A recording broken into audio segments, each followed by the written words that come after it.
Hello बच्चों, कैसे आप सभी का एक बार फिर से स्वागत करता हूं आपका अपना चैनल मेक माई स्टडी पर। दोस्तों आज का जो टॉपिक होने वाला है आपके लिए खास होने वाला है। क्यों खास होने वाला है? क्योंकि ये टॉपिक जो है केमिस्ट्री का बहुत ही इंपॉर्टेंट टॉपिक होने वाला है। हर बार एग्जाम में पूछे जाते हैं। तो बिना देर किए हुए चलिए मैं आपको सबसे पहले ऑक्सीकरण अवकरण यानी ऑक्सीडेशन और रिडक्शन रिएक्शन क्या होते हैं उनका बहुत ही बेसिक से बताऊंगा। फिर उसके बाद कुछ एग्जाम्पल आपके सामने रखूंगा ताकि आपका कॉन्सेप्ट क्लियर हो जाए। तो आइए हम चलते हैं, सबसे पहले समझते हैं कि ऑक्सीकरण अभिक्रिया या कह सकते हैं ऑक्सीडेशन रिएक्शन क्या होता है। बहुत ही ध्यान से सुनिएगा। चैनल पे नए हैं तो एक बार सब्सक्राइब और शेयर कीजिएगा ताकि मेरा नोटिफिकेशन सबसे पहले आपको मिले।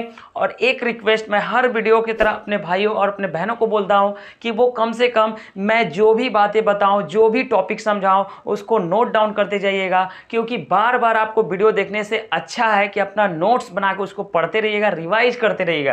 क्योंकि किसी भी इंसान को जो है किसी भी क्षेत्र में अगर महारथी होना हो तो कहा जाता है कि रिवाइज करते रहिए, अभ्यास करते रहिए। तो मेरा एक रिक्वेस्ट है, आप अपने साथ पेन और कॉपी लेकर जरूर बैठिएगा और जितने भी टॉपिक मैं आपको समझाऊंगा उसको नोट डाउन करते चलिएगा। तो मैं आपको समझाने जा रहा हूं कि ऑक्सीकरण अभिक्रिया ऑक्सीडेशन रिएक्शन क्या होता है। देखिए, कहा जाता है कि ये दोनों अभिक्रिया आपको जो है डेली लाइफ में कुछ ना कुछ कहीं ना कहीं आपको ये देखने को मिलेगा, कहीं ना कहीं देखने को मिलेगा। तो इन सभी बातों को मैं इस वीडियो में आपको डिस्कशन करूंगा।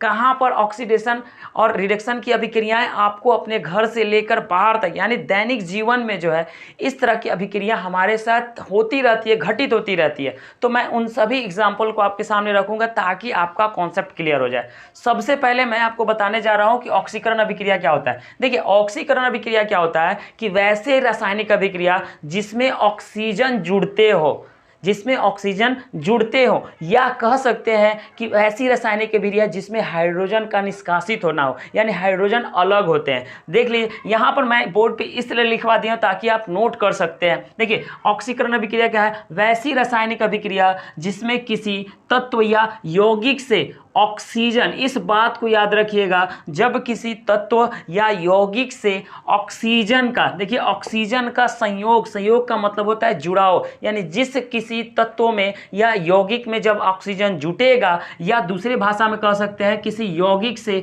हाइड्रोजन का निष्कासन होता है, तो उस तरह की अभिक्रिया को हम ऑक्सीडेशन अभिक्रिया कहते हैं। क्या मैंने बताया कि जब भी किसी तत्व या यौगिक में ऑक्सीजन जुड़ेगा या हाइड्रोजन निकलेगा तो इस तरह की अभिक्रिया को क्या कहा जाएगा? ऑक्सीडेशन अभिक्रिया। जैसे एग्जांपल समझिए, जैसे देखिए यहाँ कार्बन है, ये हम ऑक्सीजन के साथ क्रिया करवा रहे हैं, तो ये दोनों आपस में जुड़कर, देखिए ये इसके साथ ऑक्सीजन क्या हो रहा है? जुड़ जा रहा है। तो इस दोनों को जुड़ने से देखिए कार्बन डाइऑक्साइड बढ़ रहा है, तो यहाँ पर क्या हो रहा है? ऑक्सीजन जुड़ रहा है, तभी तो ऑक्सीजन बना। तो जिस देखिए, तभी तो ये हमारा ऑक्सीकरण की अभिक्रिया हो रही है। यहाँ पर ऑक्सीजन जुट गया तो इस तरह की अभिक्रिया को क्या कहेंगे? ऑक्सीडेशन रिएक्शन, या हिंदी में कह सकते हैं कि ऑक्सीकरण अभिक्रिया कहेंगे। ये बात समझ में आ गई?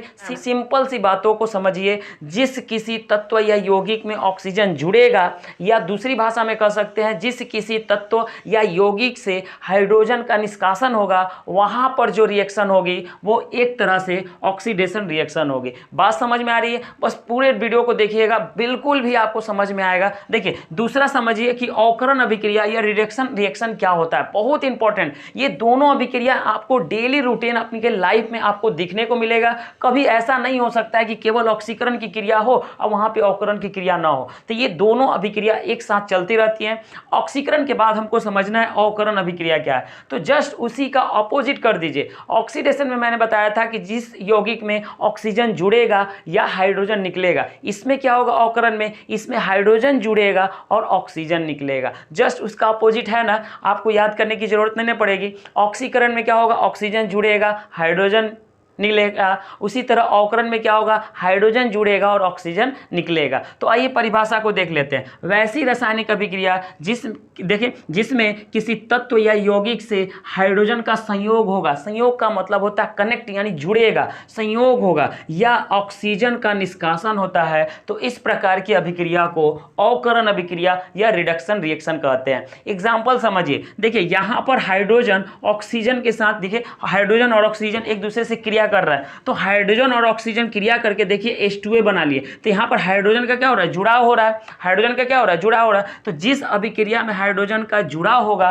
वो कौन सी अभिक्रिया हो जाएगी, तो वो रिडक्शन अभिक्रिया हो जाएगी। क्लियर है। अब देखिए यहाँ पे कुछ मैंने आपको 2 एग्जाम्पल समझाया। देखिए बहुत ईजी तरीके से समझाऊंगा, क्योंकि बोर्ड एग्जाम में आपसे ये क्वेश्चन पूछेगा कि किस अभिक्रिया में ऑक्सीकरण की क्रिया हो रही है और किस अभिक्रिया में अवकरण की क्रिया हो रही है। तो इस बात को यहाँ समझिए। देखिए यहाँ पर देखिए यहाँ पे देखिए ये जो है यहाँ से जो यहाँ पर हो रहा है, देखिए ये देखिए प्रक्रिया, यहाँ CEO है, यहाँ देखिए CuO है, देखिए है ना, यहाँ पर कॉपर ऑक्साइड है ना, तो यहाँ से देखिए इस ऑक्सीजन का निष्कासन हो रहा है, तभी तो ये कॉपर अकेला हो गया। यहाँ से ऑक्सीजन निकल रहा है और जहाँ से ऑक्सीजन निकलेगा, यानी अब ऑक्सीजन निकल रहा है तो कौन सी अभिक्रिया हो जाएगी, अवकरण होगी ना। ऑक्सीजन जुड़ता तब तो सर कहते हैं कि ऑक्सीकरण हो रही है। यहाँ तो ऑक्सीजन निकल रहा है तो यहाँ पर कौन सी अभिक्रिया हो जाएगी, यहाँ पर अवकरण की अभिक्रिया हो जाएगी। बात समझ में आ रही है। अब यहाँ देखिए इस हाइड्रोजन के साथ देखिए यहाँ से देखिए यहाँ तक, तो इस हाइड्रोजन के पास कुछ नहीं है, लेकिन लास्ट में ऑक्सीजन आके जुड़ जा रहा है। तो जब ऑक्सीजन आके जुड़ जाएगा तो ये कौन सी अभिक्रिया हो जाएगी, तो यहाँ पर ऑक्सीडेशन की हो जाएगी। क्या होगा, ऑक्सीडेशन की अभिक्रिया हो जाएगी। बात समझ में आ रही है। नहीं आ रहा तो एक और एग्जांपल समझिए। देखिए यहाँ पर हाइड्रोजन सल्फाइड है, यहाँ पे क्लोरीन है, तो यहाँ से देखिए हाइड्रोजन का निष्कासन हो रहा है। देखिए यहाँ पर देखिए यहाँ से देखिए हाइड्रोजन का निष्कासन हो रहा है, सल्फर अकेले हो जा रहा है। तो जब हाइड्रोजन निकलेगा, हाइड्रोजन निकल रहा है, हाइड्रोजन जुड़ नहीं ना रहा है, तो जब हाइड्रोजन जुड़ता है तो वहाँ पे अवकरण की क्रिया, लेकिन यहाँ पे हाइड्रोजन क्या हो रहा है, देखिए सल्फर को अकेले कर दिया। तो इस अभिक्रिया हाइड्रोजन सल्फाइड और सल्फर में कौन सी अभिक्रिया हो रही है, हाइड्रोजन निकल रहा है, तो हाइड्रोजन निकल जाएगा तो वहाँ पे ऑक्सीकरण की अभिक्रिया होगी। बात समझ में आ रही है। उम्मीद करूंगा कि आपको ये कॉन्सेप्ट समझ में आ रहा होगा। यहाँ पर देखिए क्लोरीन अकेले है, यहाँ पे क्लोरीन अकेले है और यहाँ पर HCl हो जा रहा है, यानी हाइड्रोजन आके जुड़ गया। हाइड्रोजन क्या हो गया, जुड़ गया। तो जब हाइड्रोजन जुड़ जाएगा तो इसके बीच में कौन सी अभिक्रिया होगी, जब हाइड्रोजन जुड़ेगा तो सर वहां पर अवकरण की अभिक्रिया होगी। ये बात समझ में आ गई। ऑक्सीडेशन समझ में आ गया, अवकरण समझ में आ गया। अब आइए समझते हैं कि ऑक्सीडेशन और रिडक्शन की जो हमारे दैनिक जीवन में कहां कहां उसका प्रभाव देखने को मिलता है। तो सबसे पहले मैं आपको प्रभाव दिखाऊंगा अब भोजन के पाचन में, यानी जो भी चीजें हम खाते हैं हमारे शरीर में जो भोजन का पाचन होता है वहां पर ऑक्सीडेशन और रिडक्शन अभिक्रिया होती है। जैसे मान लीजिए कि हम अधिकतर जो भी भोजन खाते हैं उसमें जो हमारा कार्बोहाइड्रेट की मात्रा होती है, कार्बोहाइड्रेट क्या करता है कि स्टार्च के रूप में अपघटित होता है, पहले स्टार्च के रूप में अपघटित होता है और ग्लूकोज बन जाता है। वो ग्लूकोज हमारे शरीर से जितने भी कोशिकाओं में ऑक्सीजन है उससे ऑक्सीकृत होकर कार्बन डाइऑक्साइड में परिवर्तित हो जाता है, होता है ना, कार्बन डाइऑक्साइड में परिवर्तित होता है ना। तो इस तरह से ये क्रियाएं जो है हमारे शरीर में चलते रहती हैं। तो जो हमारा भोजन का पाचन होता है वहाँ पर ऑक्सीडेशन और रिडक्शन अभिक्रियाएं होती हैं। तो अगर आपसे कोई पूछेगा कि दैनिक जीवन में ऑक्सीडेशन और अवकरण की अभिक्रिया, या कह सकते हैं कि अवकरण या ऑक्सीकरण की अभिक्रिया हमारे दैनिक जीवन में कहाँ कहाँ उसका प्रभाव देखने को मिलता है, तो सबसे पहले आपका जवाब होना चाहिए भोजन के पाचन में। दूसरी बात देखते होंगे कि अगर हमारे घर में कभी रात में कोई सब्जी बनता है, सुबह उठते हुए देखते हैं तो वो महकने लगता है, तो किस कारण महकता है, तो वहाँ पर भी जो है ऑक्सीडेशन और रिडक्शन अभिक्रियाएं होती हैं। तो भोजन का सड़ना, भोजन का महकना, वहाँ भी एक प्रकार का एग्जाम्पल होगा ऑक्सीडेशन और रिडक्शन का। बात समझ में आ रही है। तो दूसरा पॉइंट क्या हो जाएगा, भोजन का दूषित होना वो किस प्रकार की अभिक्रिया को बताता है, तो ऑक्सीकरण और अवकरण। अब मान लीजिए कि अगर हमारा भोजन जो है सड़ गया, तो अक्सर देखते होंगे जो हमारे मार्केट में कुछ भोजन जो है पैकेट रहते हैं, तो उसको दूषित होने से बचाने के लिए उसमें क्या मिलाया जाता है, ये कई बार आपसे क्वेश्चन पूछा गया है। तो भोजन को दूषित होने से बचाने के लिए उसमें कुछ पदार्थ मिलाए जाते हैं जिसका नाम है सिट्रिकम या कह सकते हैं लेसिथिन। ये दोनों पदार्थ जो है भोज्य पदार्थ को दूषित होने से बचाते हैं। और ऐसे पदार्थों को जब दूषित होने से बचाया जाता है तो इनको कहा जाता है एंटीऑक्सीडेंट। क्या कहेंगे, एंटीऑक्सीडेंट। यानी जब दूषित होने वाले भोजन में जो पदार्थ मिलाए जाते हैं उनको क्या कहते हैं, एंटीऑक्सीडेंट। इस बात को याद रखिएगा। तीसरा पॉइंट याद रखिएगा कि ऑक्सीकरण और रिडक्शन अभिक्रियाएं जो होती हैं वो संक्षारण में भी होती है। संक्षारण का मतलब किसी पदार्थ पर जंग लगना, जैसे लोहे के ऊपर आप देखते हो कि वहां पे जंग लगता है, तो वहां पर भी कौन सी अभिक्रिया हो रही है, रिडक्शन और ऑक्सीडेशन की हो रही है। चौथा पॉइंट हमारा दहन की क्रिया। दहन की क्रिया का मतलब जैसे लकड़ी का जलना, कोयला का जलना, तो वहां पर भी ऑक्सीडेशन और रिडक्शन की अभिक्रिया होती हैं। तो ये ऑक्सीडेशन और रिडक्शन आपका परिभाषा क्लियर हो गया, ये टॉपिक समझ में आया। अब आइए चलते हैं कुछ और भी परिभाषा को समझते हैं जो बोर्ड एग्जाम में पूछे जाते हैं। उम्मीद करूंगा कि ये टॉपिक आपको बेहतर तरीके से समझ में आया होगा। आप नोट डाउन भी किए होंगे, नहीं किए होंगे कोई दिक्कत नहीं है, आप एक बार स्क्रीनशॉट ले लीजिए। आइए बच्चों कुछ रिएक्शन को और समझते हैं जो बोर्ड एग्जाम के पॉइंट ऑफ व्यू से बहुत इंपॉर्टेंट है। जैसा कि आप देख रहे हैं कि अवक्षेपण अभिक्रिया जिसको कह सकते हैं प्रेसिपिटेशन रिएक्शन क्या होता है, तो कुछ रासायनिक अभिक्रिया ऐसे होते हैं जो एक दूसरे से अभिक्रिया करते हैं और ठोस के रूप में बाहर हो जाते हैं। क्या होते हैं? कुछ रासायनिक अभिक्रिया ऐसे होते हैं जो ठोस के रूप में अलग हो जाते हैं। जैसे मान लीजिए कि आपने देखा होगा कि बड़े बड़े हंडा में जो है दूध को क्या किया जाता है? खौलाया जाता है। अब दूध जैसे जैसे उसमें रासायनिक अभिक्रियाएं होती हैं, क्रियाएं होती हैं, तो देखेंगे दूध के ऊपर ठोस के रूप में छाली बनने लगता है। बनता है कि नहीं बनता है? तो उस तरह की अभिक्रिया को बोलेंगे अवक्षेपण अभिक्रिया, जिसे बोलेंगे प्रेसिपिटेशन रिएक्शन। अच्छे से कैसे लिख सकते हैं बोर्ड एग्जाम में? तो देखिए कुछ रासायनिक अभिक्रियाएं जिसमें कोई पदार्थ, देखिए जिसमें कोई पदार्थ ठोस के रूप में अलग होता है। क्या होगा? ऐसी रासायनिक अभिक्रियाएं जिसमें कोई पदार्थ ठोस के रूप में अलग होता है। किस रूप में होता है? सॉलिड के रूप में अलग होगा। जैसे रिएक्शन को समझिए, देखिए यहाँ सोडियम क्लोराइड है, यहाँ सिल्वर नाइट्रेट है, ये दोनों आपस में अभिक्रिया करेंगे। अभिक्रिया करने के बाद सिल्वर क्लोराइड एक प्रकार का ठोस है। क्या है? सिल्वर क्लोराइड एक प्रकार का ठोस है और सोडियम नाइट्रेट एक प्रकार का क्या है? घोल है। तो देखिए ये दोनों आपस में अभिक्रिया किए और अभिक्रिया करने के बाद जो प्रोडक्ट हो रहा है वो किस रूप में अलग हो रहा है? तो वो ठोस के रूप में अलग हो रहा है। तो जिस अभिक्रिया में कोई प्रोडक्ट जब बाहर होगा किस रूप में? ठोस के रूप में, तो इस प्रकार के रिएक्शन को अवक्षेपण या प्रेसिपिटेशन रिएक्शन कहते हैं। बात समझ में आ रही है? दूसरा रिएक्शन जो काफ़ी इंपॉर्टेंट है, इसको आप इंपॉर्टेंट कर लीजिएगा और हर साल बोर्ड एग्जाम में पूछे जाते हैं,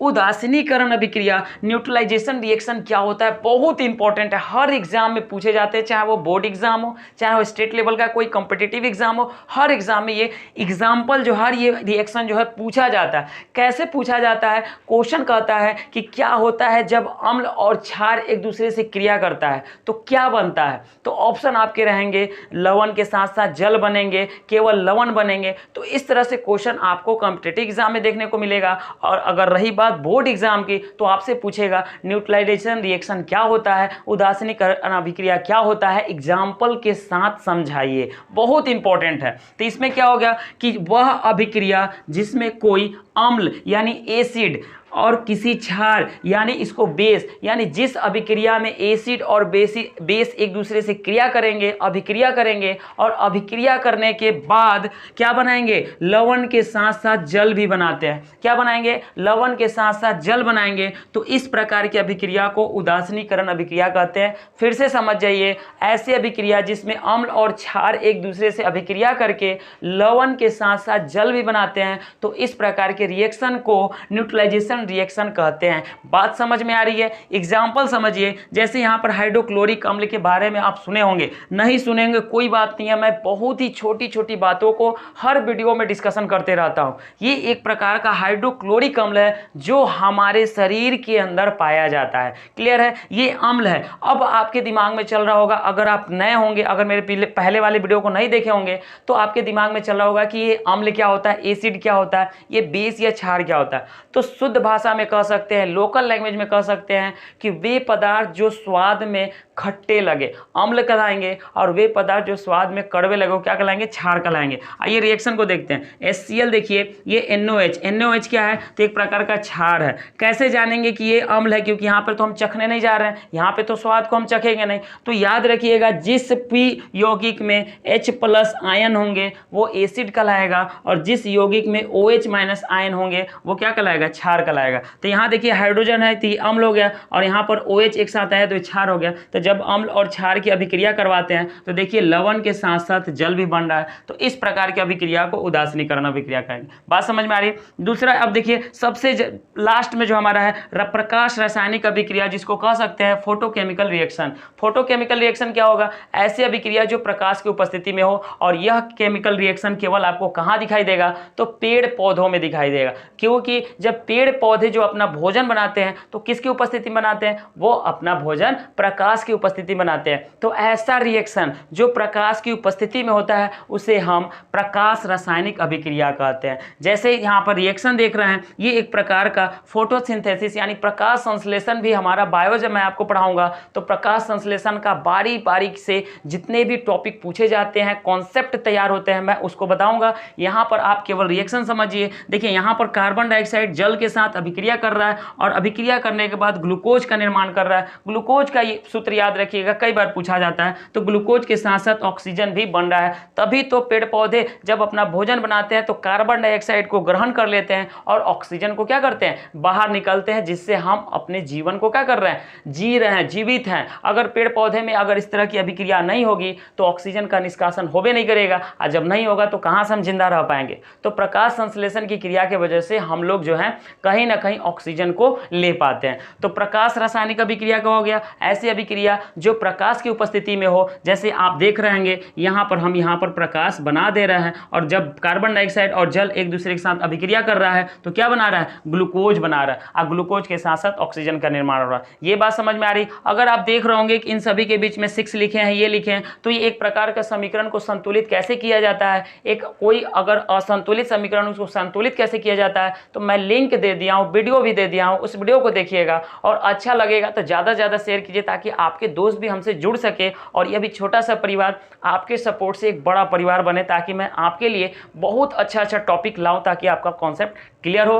अगले वीडियो में मिलते हैं फिर इसी तरह, फिर इसी एनर्जी के साथ मैं आपको कोई बेहतरीन टॉपिक लेकर आऊँगा। उम्मीद करूँगा कि आप उस दिन हमारे वीडियो पर आएंगे, चैनल पे आएंगे और सब्सक्राइब किए होंगे तो नोटिफिकेशन तो आपको सबसे पहले मिलेगा, तो ज़रूर सब्सक्राइब कीजिए। इसी के साथ जय हिंद दोस्त।